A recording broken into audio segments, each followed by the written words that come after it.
প্রতিদিন এক কৃষক তার ক্ষেতের দিকে যেতে আর আম গাছ থেকে টাটকা পাকা আম পেড়ে আনত। কিন্তু একদিন সে বুঝতে পারল গাছে কিছু একটা অদ্ভুত হচ্ছে, যেন কেউ তার আম চুরি করছে। সে ভাবল, কে হতে পারে যে প্রতিদিন আমার আম নিয়ে যাচ্ছে? সত্যিটা জানার জন্য কৃষক নিজের ছোট্ট কুঁড়ে ঘরের আড়ালে লুকিয়ে নজর রাখতে লাগল। কিছুক্ষণ পরে একটি পায়রা এসে গাছ থেকে আম তুলে নিয়ে উড়ে যেতে লাগল। কৃষক চুপচাপ তার পিছু নিল। পায়রা উড়ে উড়ে নিজের ছোট্ট বাসায় এল আর আমটি তার কুঁড়ে ঘরের ভেতর রেখে দিল। সমস্ত কিছু কৃষকের পরিষ্কার বোঝা হয়ে গেল। পায়রাটা মা হতে চলেছে আর তার হতে যাওয়া বাচ্চাদের জন্য খাবার জমা করছে। কিন্তু একদিন প্রবল ঝড় বৃষ্টি শুরু হলো। কৃষক দৌড়ে পায়রার বাসায় গেল আর পায়রাটিকে কোলে তুলে নিজের কুঁড়ে ঘরে এনে রাখল। বৃষ্টি এতটাই তীব্র ছিল যে পায়রার ছোট্ট বাসা ভেসে গেল পানিতে।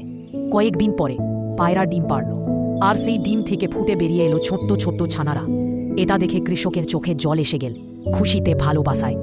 আর গল্প এখানেই শেষ। তোমরা সবাই লাইক সাবস্ক্রাইব করে দাও।